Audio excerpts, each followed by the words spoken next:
कि fixed cast वो जो सेम रहती है, जैसे कि फैक्ट्री का किराया, वेरिएबल कास्ट मजदूरों की तनख्वाहें, टोटल किराया और मजदूरों की तनख्वाहें दोनों। अब टेबल हमने देखनी है। टेबल में क्या है, number of units or output produce. ठीक है, पहले दिन हमने कोई यूनिट प्रोड्यूस नहीं किया, लेकिन दुकान का किराया तो शामिल हुआ है ना। उस दिन बेशक यूनिट प्रोड्यूस इसलिए नहीं किया क्योंकि हमने कोई लेबर वगैरह नहीं रखा था, तो अकेली लैंड के हमने क्या करना था, कुछ भी नहीं करना था। तो जिसकी वजह से हमारा टोटल कॉस्ट क्या हुई, हमारा सिर्फ दुकान का किराया हुआ था, लेकिन जो लेबर की तनख्वाह थी वो क्या थी, वेरिएबल जीरो थी। तो टोटल कॉस्ट हमारी हुई 1.0 इज इक्वल टू 1। अगले दिन हमने एक यूनिट प्रोड्यूस किया है, वो कैसे, क्योंकि हमने किराया भी शामिल है उसमें, और इस टाइम जो लेबर की तनख्वाह है वो भी शामिल है।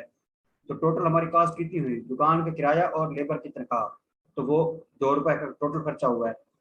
अगले दिन, अब हमने तीसरे दिन जो है 2 यूनिट प्रोड्यूस किए हैं, और हमारा दुकान का किराया तो एक ही है, किराया तो सेम ही रहना है ना, लेकिन अब हमने 2 यूनिट इसलिए प्रोड्यूस किए क्योंकि हमने 2 लेबर लगाए थे। तो लेबर के ऊपर 1 रुपए का खर्चा हुआ, टोटल 2 रुपए का खर्चा हुआ। तो इस तरह से टोटल कॉस्ट कितनी हुई, 1 रुपया दुकान का किराया और 2 रुपए 2 लेबर की तनख्वाहें, टोटल हमारी कॉस्ट हुई 3 रुपए। फिर हमने चौथे दिन 3 यूनिट प्रोड्यूस किया है।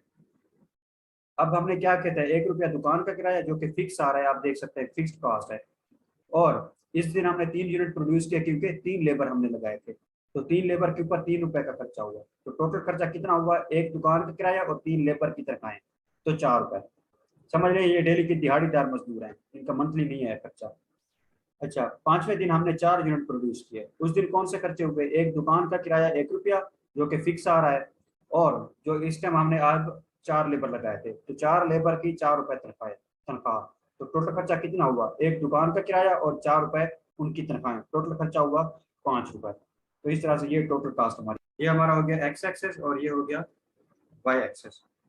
ठीक है, अब यहाँ पर हमने कौन कौन सी हमारे पास कास्ट थी, एक टोटल कास्ट थी, एक फिक्स्ड कास्ट थी और एक वेरिएबल कास्ट थी, और नीचे क्या थे, हमारे पास यूनिट्स थे। तो आपने गैप लगाना है, 1 2 3 4 और एक 5। ये ओरिजिन था, ये पहला यूनिट, दूसरा, तीसरा, चौथा और पांचवा, से भी 5 लगा लेना डॉट, 1 2 3 4 और एक 5, ये 5 होता है। ठीक है, 1 2 3 4 5। ठीक है, तो जब हमने पहला यूनिट ये वाला प्रोड्यूस किया उसकी कास्ट 1 रुपया थी। जब हमने दूसरा यूनिट प्रोड्यूस किया उसकी फिक्स कास्ट तो 1 रुपया हमेशा रही है, तब भी फिक्स थी। जब हमने तीसरे दिन तीसरा यूनिट प्रोड्यूस किया तब भी दुकान का किराया 1 रुपया था। ठीक है, जब चौथा यूनिट हमने प्रोड्यूस किया तब भी दुकान का किराया 1 रुपया था। तो इस तरह से नंबर ऑफ यूनिट तो बढ़ते गए, 1 2 3 4। दुकान का किराया जो फिक्स्ड कास्ट थी वो हमेशा फिक्स ही रही है, 1 रुपया ही रही है। तो हर यूनिट के ऊपर देखे एक के सामने ही डॉट लग रहा है। तो इस तरह से हम कहते हैं जो हमारी फिक्स्ड कास्ट थी उसकी कार ये वाली है। ठीक है, क्योंकि वो हमेशा फिक्स ही रही है। इसके बाद हमने क्या कहा है, वेरिएबल कास्ट। वेरिएबल कास्ट कितनी थी, पहले 0 यूनिट पे तो कुछ नहीं था। जब पहला यूनिट हमने प्रोड्यूस किया तो वो 1 थी। अगला जब दूसरा यूनिट प्रोड्यूस किया तो उस टाइम वो 2 थी। जब तीसरा यूनिट प्रोड्यूस किया तो वो 3 थी। जब चौथा यूनिट प्रोड्यूस किया तो 4 थी, और पांचवा हमने किया नहीं था, 4 यूनिट तक किया था। तो उसके कारण इस तरह से है। इसके बाद टोटल कास्ट है। टोटल कास्ट कितनी थी, फिक्स्ड और वेरिएबल का सम। तो जब पहला यूनिट हमने प्रोड्यूस किया उस टाइम फिक्स भी एक थी और उसके साथ एक दूसरी थी, तो टोटल 2 हो गई। इसके बाद जब दूसरा यूनिट हमने प्रोड्यूस किया था उसमें फिक्स तो एक ही थी, प्लस दूसरे यूनिट पर 2 वेरिएबल कास्ट थी, तो टोटल कितनी थी, 3 थी। जब तीसरा यूनिट प्रोड्यूस किया तो एक फिक्स वाला, 3 वेरिएबल वाले, तो 4 हुई। तो इस तरह से उस वो भी वेरी करेगी। तो अब मैं आपको वो ग्राफ के ऊपर दिखाता हूँ। तो यहाँ ऊपर आप देख सकते हैं कि यहाँ पर जो फिक्स्ड कास्ट है जो वो बिल्कुल स्ट्रेट लाइन है, हॉरिजॉन्टल स्ट्रेट लाइन है। जो वेरिएबल कास्ट है उसको आप ग्राफ के ऊपर देखें, वो इसी तरह की डायरेक्शन में जा रही थी। मजीद आप कर ग्राफ ड्रा करके देख सकते हैं। ठीक है, और जो वेरिएबल कास्ट है उसमें क्या था, हमने क्या कि पहले दिन हमने दुकान तो ले ली लेकिन उस दिन हमने यूनिट कोई प्रोड्यूस नहीं किया क्योंकि हमारे पास लेबर कोई नहीं था। तो पहले दिन सिर्फ दुकान का किराया था, यूनिट भी कोई प्रोड्यूस नहीं किया क्योंकि उस दिन हमारे पास लेबर भी कोई नहीं था, 0 वेरिएबल कास्ट। तो ग्राफ के ऊपर भी आप देख सकते हैं कि जो वेरिएबल कास्ट का ग्राफ है वो 0 से शुरू हो रहा है क्योंकि वो 0 था पहले दिन, वहां पर कोई लेबर नहीं था, कोई वेरिएबल कास्ट नहीं थी। इस तरह से हमने ग्राफ ड्रा किया। तो असल में बात क्या थी कि फिक्स्ड एक जैसी रहेगी, वेरिएबल यूनिट्स के साथ साथ बढ़ती जाती है, टोटल दोनों का सम होता है। फिर टेबल उसी बेस पर हमने टेबल बनाई, उसके बाद हमने ग्राफ बना लिया। इसके बाद है relation between average cost and marginal cost. अब इसमें क्या है, एवरेज कास्ट और मार्जिनल कास्ट दोनों का क्या फर्क होता है। हमने कहा था कि एवरेज हमेशा उसको कहते हैं हमारे पास जितने टोटल हमारे प्रोडक्ट बने हैं और कितना हमारा खर्चा हुआ है। तो खर्चे को हम नंबर ऑफ यूनिट्स प्रोड्यूस्ड, जितने हमने प्रोड्यूस किए हैं उसके ऊपर डिवाइड कर लेते हैं। अगर हमने सपोज 100 रुपए इस्तेमाल करके 100 यूनिट प्रोड्यूस किए, तो हम यही कहेंगे कि हमारा खर्चा कितना हुआ है, 100 रुपए का हुआ है। उसे डिवाइड कर देंगे किससे, नंबर ऑफ यूनिट्स प्रोड्यूस, जितने हमने प्रोड्यूस किए हैं वो भी 100 किए हैं, तो 100 डिवाइडेड बाय 100, 100 डिवाइडेड बाय 100, तो आंसर क्या निकलेगा 1। तो मतलब क्या हुआ कि हर यूनिट के ऊपर हमारी कास्ट हुई है 1 रुपया। तो एवरेज कास्ट यही होती है कि ओवरऑल हमारे हो सकता है किसी प्रोडक्ट के ऊपर, किसी यूनिट के ऊपर ज्यादा खर्चा हुआ, किसी का कम हुआ हो, क्योंकि सपोज हो सकता है हमने 100 में से 20 यूनिट प्रोड्यूस कर लिए, अब 21st यूनिट प्रोड्यूस करने लगे, उसके ऊपर हमारा खर्चा ज्यादा हुआ है। वो क्यों हो सकता है, उस टाइम हमारी कोई इंक खराब हो गई हो किसी फोटोकॉपी बिजनेस में, या मशीनरी का वहीं पर कोई इशू हो गया हो, तो उस यूनिट को प्रोड्यूस करते करते हमें ज्यादा, या उसका जो प्रोडक्ट बन गया कोई भी, उसका हम पैकिंग करने लगे तो उसका एक पैकिंग वाला जो मटेरियल था, लेमिनेशन वगैरह, वो खराब निकली, तो उसके ऊपर ज्यादा खर्चा हुआ है। तो ओवरऑल जरूरी नहीं है कि हर यूनिट के ऊपर एक जैसा खर्चा हुआ हो, किसी पे ज्यादा किसी पे कम हो सकता है, लेकिन एंड पे हम निकालते होते हैं हमेशा एवरेज। जब आपको कहा जाता है कि आपके मैट्रिक में कितने परसेंट मार्क्स आए, तो आप कहते हैं मेरे मैट्रिक में सपोज 90% मार्क्स आए, इसका मतलब ये होता है कि ओवरऑल हर सब्जेक्ट में आपके 90 मार्क्स आए। लेकिन ऐसा होता तो नहीं है, किसी में 60, किसी में 100, किसी में 92, किसी में 73, डिफरेंट होते हैं। लेकिन एंड पे एवरेज निकालकर हम यही कह देते हैं कि सपोज हर सब्जेक्ट के मेरे इतने नंबर आए हैं। तो इस तरह से हम यही कह देते हैं कि सपोज हर यूनिट के ऊपर हमारी इतनी कास्ट हुई है। कास्ट पर यूनिट, एक यूनिट के ऊपर जो कास्ट होती है वो एवरेज कास्ट है, और हर इजाफी यूनिट के ऊपर जो कास्ट होती है वो मार्जिनल कास्ट है। मार्जिनल का मतलब या इंक्रीमेंटल का मतलब क्या था, इजाफी। तो एवरेज कास्ट क्या हुई, हर यूनिट के ऊपर 100 रुपए खर्च करके 100 यूनिट प्रोड्यूस किए, मतलब हर यूनिट के ऊपर 1 रुपए का खर्चा हुआ। लेकिन पहले 100 रुपए के ऊपर 100 रुपए खर्च करके 100 यूनिट प्रोड्यूस किए, आज हमने 101 रुपए खर्च करके 101 यूनिट प्रोड्यूस किए। अब इजाफी 1 यूनिट प्रोड्यूस करने के ऊपर जो इजाफी 1 रुपया लगा है, वो इजाफी 1 रुपया हमारी क्या है, मार्जिनल कास्ट है। तो इसको आप पढ़ते हैं cost per unit when production of product starts. अब एवरेज कॉस्ट का बिहेवियर क्या होता है, इसको आपने गौर से पढ़ना है। एवरेज कॉस्ट मतलब कॉस्ट पर यूनिट, एक यूनिट के ऊपर जो आपकी कॉस्ट हुई है। When production of product starts, every unit bears high cost, but average cost AC decreases with increase in number of units under the same expenses or total cost, because almost same factor of production are now producing more units of that product. इसका मतलब क्या है, पहला मतलब ये है कि suppose आपने जो दुकान ली है, वो दुकान का किराया है महीने का 30,000। तो अगर हम इसका एवरेज निकालें तो हमें डेली का 1,000 उसका किराया पड़ रहा है। अब पहले दिन आपने दुकान का 1,000 किराया लगाया, एक मजदूर को रखा जो कि 1 यूनिट प्रोड्यूस करता है, मजदूर की तनख्वाह सपोज है 1,000 रुपया, ठीक है। तो पहले दिन मजदूर की तनख्वाह आप 500 रख लें, कोई फर्क रखे, तो दुकान का किराया पहले दिन हमें तकरीबन एक दिन का 1,000 पड़ रहा है, और मजदूर की तनख्वाह हमें 500 पड़ रही है। लेकिन उस दिन हमने सिर्फ 1 यूनिट प्रोड्यूस किया है, तो हम कहेंगे 1 यूनिट प्रोड्यूस करने के ऊपर हमारा 1,500 का खर्चा हुआ है, 1,000 दुकान का किराया और 500 मजदूर की तनख्वाह। अगले दिन दुकान का किराया तो वही रहेगा 1,000 रुपया, और मजदूर भी हमने वही एक रखा। लेकिन आज हमने मजदूर को कहा कि यार मेहरबानी करके आज थोड़ा ज्यादा काम करो और 2 यूनिट हमें प्रोड्यूस करके दो। अब उस दिन उसी 1,500 से हमने 2 यूनिट प्रोड्यूस किए, क्योंकि मजदूर को अब काम की समझ लग गई है, तो अब काम को अच्छा परफॉर्म कर रहा है, कम टाइम में ज्यादा चीज को प्रोड्यूस कर रहा है। पहले दिन भी 1,500 का खर्चा हुआ, लेकिन यूनिट एक प्रोड्यूस हुआ, तो हम यही कहेंगे कि 1 यूनिट प्रोड्यूस करने के ऊपर हमारा 1,500 का खर्चा हुआ।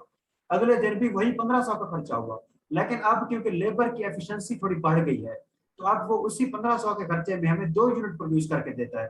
तो हम कहते हैं अब 1 यूनिट प्रोड्यूस करने पे हमें हमारा 750 रुपया खर्च हुआ है, 750। तो इस तरह से क्या हुई, एवरेज कॉस्ट पहले दिन हाई थी, क्या था, at start every unit bears high cost. Start में हर यूनिट के ऊपर ज्यादा कॉस्ट लगती है, जैसे 1 यूनिट पर 1,500 लगता है, but average cost decreases with increase in number of units under the same expenses. Expenses तो हमारे सेम है, मजदूर भी एक रखा हुआ है, दुकान का किराया भी वही 1000 रुपये पर डे है, एक्सपेंसेस सेम है, लेकिन इजाफी यूनिट प्रोड्यूस हुआ है आज। तो उसकी वजह से हम कहते हैं एवरेज कॉस्ट पहले दिन 1500 थी, क्योंकि 1500 में एक यूनिट प्रोड्यूस किया, अगले दिन उसी 1500 से 2 यूनिट प्रोड्यूस किए, तो समझो हमने उसी 1500 के एक्सपेंसेस सेम एक्सपेंसेस में 2 यूनिट प्रोड्यूस किए, तो एक यूनिट पर हमारा 750 लगा है। Because almost same factors of production are now producing more units of that product.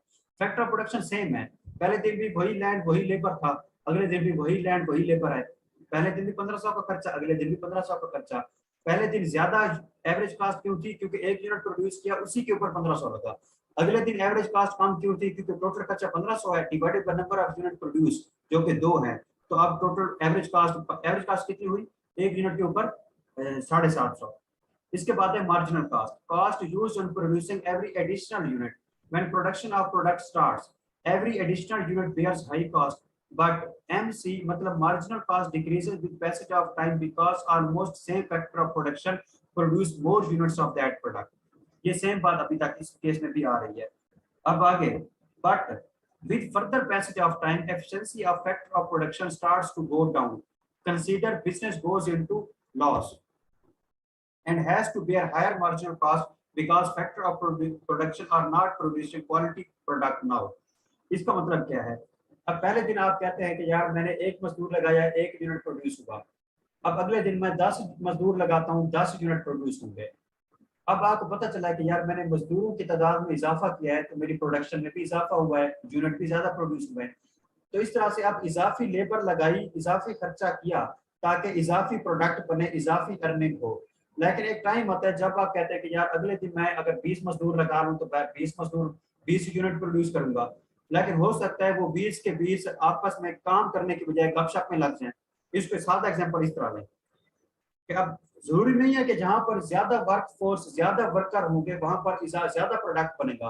हो सकता है वो फिर बाद में सारे निकम्मे हो जाए, तो काम पे तवज्जो देने के बजाय वो एक दूसरे से गपशप में लग जाए, तो आपकी प्रोडक्शन, हालांकि लेबर ज्यादा है तो प्रोडक्शन तो ज्यादा होनी चाहिए, लेकिन क्योंकि उनकी एफिशिएंसी कम हो गई, वो सही से काम ही नहीं कर रहे, तो सही से काम नहीं कर रहे तो जाहिर सी बात है फिर प्रोडक्शन कम होनी है, तो इस तरह से आपका आउटपुट कम हो जाएगा, प्रोडक्ट कम हो जाएगा। तो मार्जिनल कॉस्ट इस तरह से बिहेव करती है, पहले क्या होती है? हाई होती है, फिर लो होती है, फिर दोबारा हाई होने लग जाती है। एवरेज कॉस्ट क्या है? पहले ज्यादा थी, उसके बाद कम हुई है। मार्जिनल कॉस्ट क्या है? मार्जिनल कॉस्ट का बिहेवियर कि पहले दिन ये भी हमने कहा है कि ज्यादा है, उसके बाद ज्यादा वर्कर लाते हैं, फिर एंड पे वो सही क्वालिटी प्रोडक्ट बनाते नहीं है, सही उनकी एफिशिएंसी रहती नहीं है, सही तरह से वो काम भी नहीं करते, तो वो उल्टा हमें लगता है कि ये तो हमने वर्कर इवन ज्यादा लगा दिए हैं, लेकिन हमें फिर भी नुकसान हो रहा है, क्योंकि अब पहले 10 वर्कर थे, 10 यूनिट प्रोड्यूस करते थे, अब हालांकि 20 हैं, लेकिन वो मिलकर टोटल 16-17 यूनिट प्रोड्यूस कर रहे हैं, तो ये तो एक किस्म का नुकसान हुआ। अब यहाँ पर टेबल रिप्रेजेंटेशन देखे इसी कॉन्सेप्ट की, नंबर ऑफ यूनिट्स, पहले दिन कुछ नहीं था, एवरेज कुछ नहीं है, मार्जिनल कुछ नहीं है, अगले दिन हमने एक यूनिट प्रोड्यूस किया है, तो एक यूनिट के ऊपर हमारी एवरेज कॉस्ट लगी है 20 रुपए और मार्जिनल कॉस्ट सपोज 16 रुपए लगी है। अब अगले दिन हमने 2 यूनिट प्रोड्यूस किए, उसके ऊपर एवरेज कॉस्ट कम हो गई, हमने कहा है ना एवरेज कॉस्ट फिर कम होती है, क्योंकि पहले दिन 1500 में एक यूनिट, अगले दिन 1500 में 2 यूनिट, तो वो तो एक और एग्जांपल थी, लेकिन हमने बिहेवियर जस्ट दिमाग में बिठाना था कि पहले दिन हमें, क्योंकि सेम फैक्टर ऑफ प्रोडक्शन कम चीज पैदा करते हैं, कम चीज प्रोड्यूस करते हैं, तो हमें हर यूनिट के ऊपर ज्यादा खर्चा पड़ता है, अगले दिन उनकी एफिशिएंसी बढ़ जाती है, वो ज्यादा चीजें प्रोड्यूस करते हैं, तो हमें एवरेज कॉस्ट कम पड़ती है। तो आप एवरेज कॉस्ट का बिहेवियर चेक करें, फिगर कोई भी यूज कर सकते हैं, कोई भी फिगर यूज कर सकते हैं पूरी इकोनॉमिक्स में, लेकिन दिमाग में थ्योरी होनी चाहिए कि कॉन्सेप्ट क्या था। एवरेज कॉस्ट का बिहेवियर दिमाग में होना चाहिए कि वो पहले कम बाद में बढ़ती है या पहले बढ़ती है बाद में कम होती है, तो पता होना चाहिए पहले बढ़ती है, पहले ज्यादा होती है पहले दिन, फिर ऐसा ऐसा कम होती है। अब यहाँ पर एवरेज कॉस्ट देखिए, पहले 20 है, फिर 15, फिर 10। अब एक टाइम आता है जब हमें कांस्टेंट सिचुएशन हो जाती है, एवरेज कॉस्ट मतलब अब एक जैसी रह रही है, मतलब हम इस तरह नहीं कहते कि आप पहले दिन वर्कर ने, एक लेबर ने 1 यूनिट प्रोड्यूस किया, अगले दिन 2 किए, अगले दिन 3 किए, हो सकता है चौथे दिन भी 3 करे, मजीद उसमें कैपेसिटी ना हो इजाफी यूनिट प्रोड्यूस करने की, वो उसकी सिचुएशन कांस्टेंट हो जाती है। उसके बाद जब वो कहता है कि यार अब मैं पहले दिन मैंने 1 यूनिट प्रोड्यूस किया, अगले दिन 2 किए, तीसरे दिन 3 यूनिट प्रोड्यूस किए, चौथे दिन भी वो 3 यूनिट प्रोड्यूस करता है, पांचवें दिन भी वो 3 यूनिट प्रोड्यूस करता है। हम कहते हैं कि यार पहले तो हर इजाफी दिन के साथ तुम यूनिट ज्यादा प्रोड्यूस कर रहे थे, अब 2-3 दिन से मुसलसल same number of unit produce कर रहे हो, वो कहता है क्योंकि मेरी एफिशिएंसी इतनी थी, अब मैं इससे ज्यादा यूनिट प्रोड्यूस नहीं कर सकता एक दिन में, तो हम कहते हैं अब क्या करना है, वो कहते हैं अब आप कोई और मजदूर लगा लो। तो इस सिचुएशन में हमें कोई और वर्कर हायर करना पड़ता है। जब और वर्कर हायर करेंगे तो जाहिर सी बात है हमारा खर्चा बढ़ेगा। तो हम कहेंगे अब एक दिन में जितने यूनिट प्रोड्यूस होंगे, अब खर्चा एक मजदूर की बजाय 2 मजदूर का होगा, तो एवरेज कास्ट हमारी बढ़ेगी। तो इस तरह से एवरेज कास्ट पहले दिन भी ज्यादा थी, फिर वही वर्कर काम करता रहा तो कम होती रही एवरेज कास्ट। फिर वो थक गया, वो कहता है कि अब मैं बस इतने यूनिट प्रोड्यूस करता हूँ, वो हर दिन फिर एक ही नंबर ऑफ यूनिट प्रोड्यूस करता था। फिर हमें पता चला कि हमें प्रोडक्शन ज्यादा चाहिए, तो वो मजदूर, उस मजदूर में अब कैपेसिटी ही नहीं है ज्यादा चीज प्रोड्यूस करने की, तो हम कोई और वर्कर हायर कर लेते हैं, फिर एवरेज दोबारा बढ़ने लग जाती है। तो first decrease, then constant, then increase. Marginal cost क्या है, पहले 16 थी, उसके बाद 12, फिर 8, उसके बाद फिर बढ़ी, फिर 20 हुई, फिर 30 हो गई। तो मार्जिनल कास्ट भी पहले ज्यादा है, फिर कम हो रही है, फिर बढ़ रही है। उसका भी इसी तरह का बिहेवियर है। फर्क क्या है, एवरेज कहते हैं पर यूनिट, हर यूनिट के ऊपर कितना पड़ी है। मार्जिनल हर इजाफी यूनिट के ऊपर, नॉर्मल कैपेसिटी से इजाफी जब यूनिट प्रोड्यूस करते हैं उससे हम कहते हैं इसके ऊपर मार्जिनल यूनिट है, इजाफी यूनिट है, तो इसकी कॉस्ट भी मार्जिनल है। अब इसकी ग्राफिकल रिप्रेजेंटेशन है। अब जो हमने ऊपर फिगर्स लिखे हैं ना, इन्हीं फिगर को दिमाग, इसी कंसेप्ट को दिमाग में रखकर आप कोई भी फिगर्स यूज कर सकते हैं। एवरेज कॉस्ट के भी, मार्जिनल कॉस्ट के भी, कोई भी फिगर, मैं बार बार कह रहा हूँ, कोई पाबंदी नहीं है कि इनको रट्टा लगाना है, कोई फिगर्स यूज कर सकते हैं, लेकिन इतना पता हो कि एवरेज कॉस्ट पहले दिन ज्यादा होती है, फिर कम होती रहती है, फिर कांस्टेंट हो जाती है, फिर बढ़ जाती है। मार्जिनल कॉस्ट क्या होती है, ये पहले ज्यादा होती है, फिर कम होती है, फिर बढ़ती है।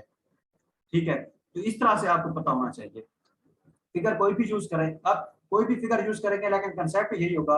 उसके बाद जब आप ग्राफ ड्रा करेंगे तो ये अथेंटिक और पूरी चैलेंज और गारंटी है, तो आपके ग्राफ के ऊपर के इसी तरह की कर्व आपको मिलेगी।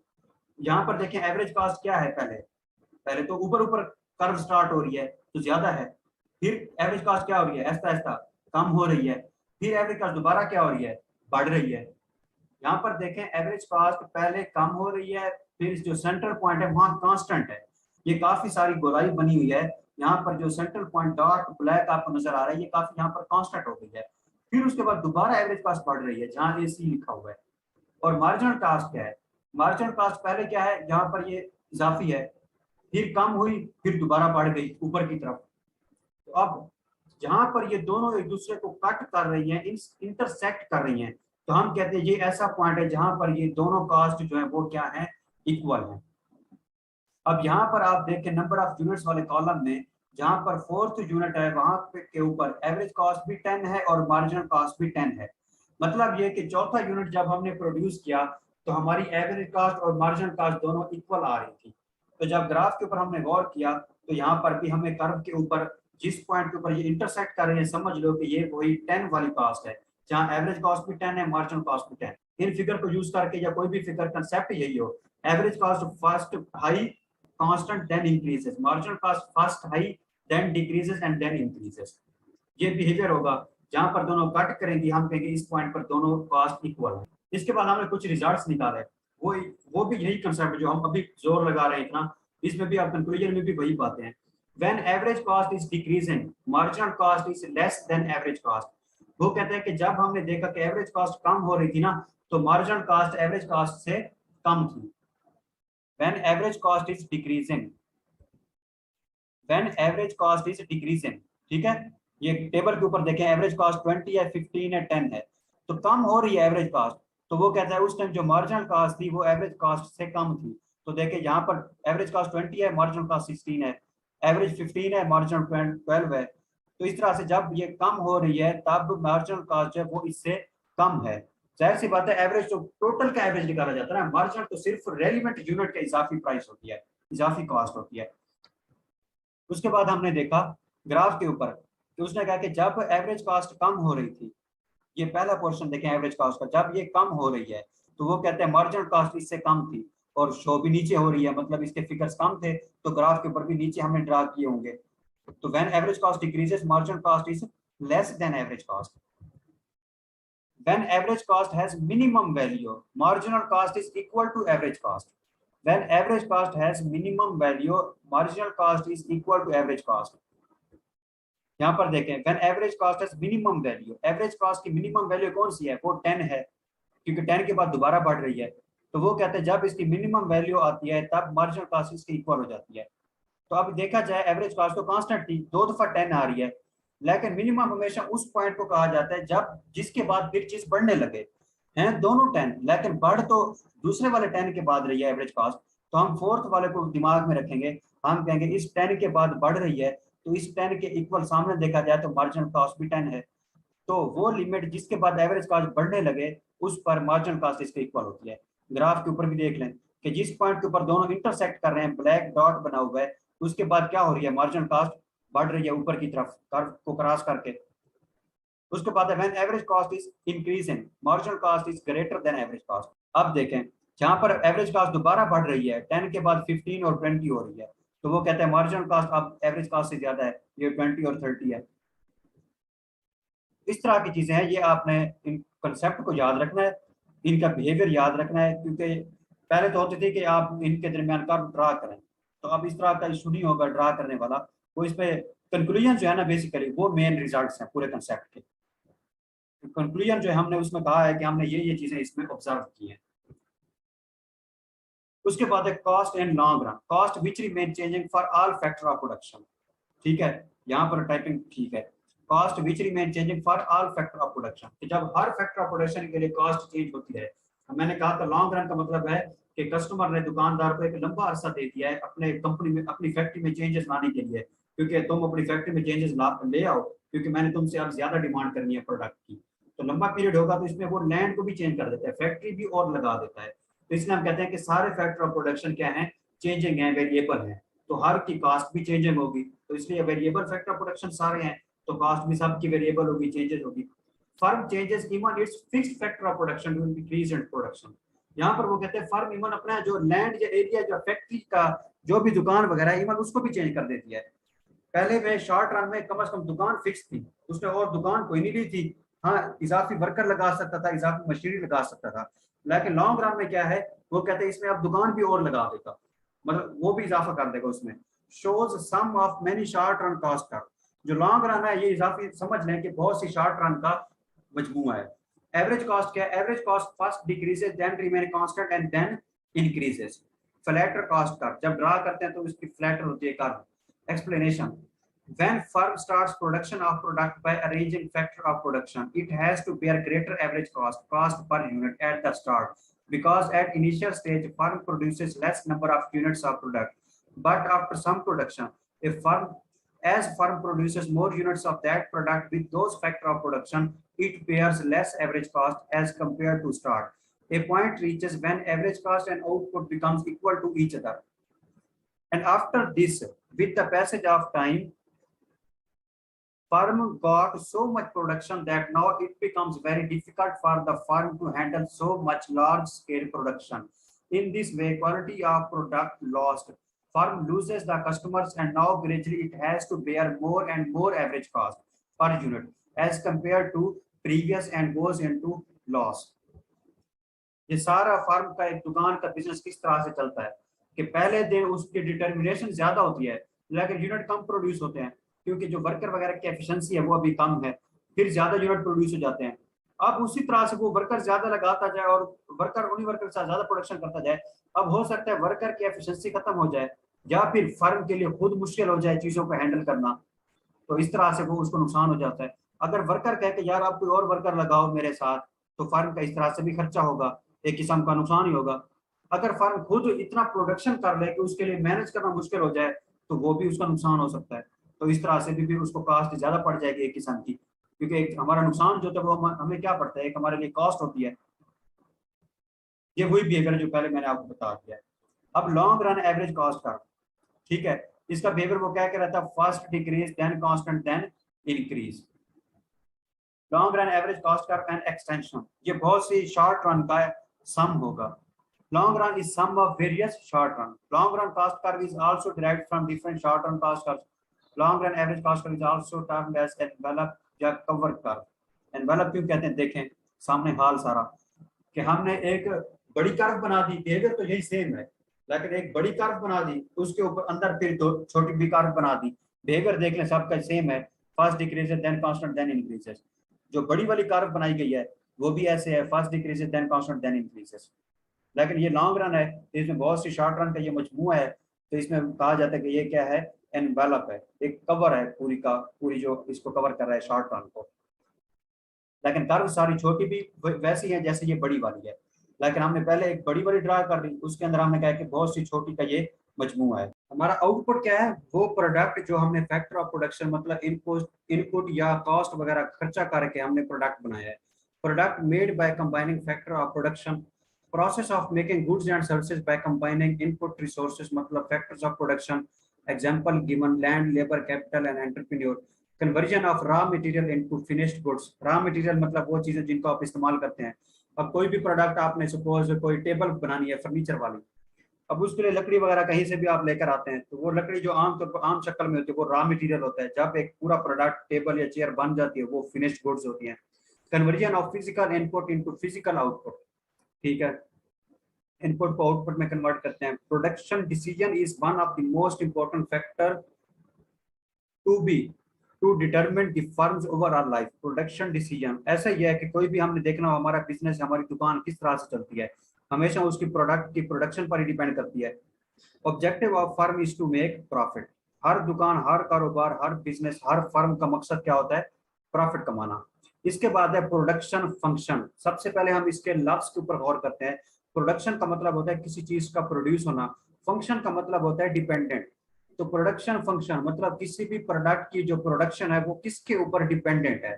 Function means dependent, quantity of output depends upon various inputs. अब प्रोडक्शन फंक्शन में बेसिकली हम क्या पढ़ते हैं, रिलेशन पढ़ते हैं किसके दरमियान, इनपुट और आउटपुट के दरमियान, यानी फैक्टर्स ऑफ प्रोडक्शन और आउटपुट के दरमियान या प्रोडक्ट के दरमियान। तो प्रोडक्शन फंक्शन में वो कहता है कि किसी प्रोडक्ट का आउटपुट कितना बनता है, कोई भी प्रोडक्ट कितनी मिकदार में बनता है, ये चीज फंक्शन है, डिपेंडेंट है किसके ऊपर, इनपुट के ऊपर। अगर हमारे पास फैक्ट्री एक होगी, लेबर 10 होंगे, मशीनें 2 होंगी, तो कुछ प्रोडक्ट बनेगा। अगर हमारे पास फैक्ट्रियां 2 लग जाएं, मशीनरी बहुत ज्यादा हो, वर्कर बहुत ज्यादा हो, तो प्रोडक्ट ज्यादा बनेगा।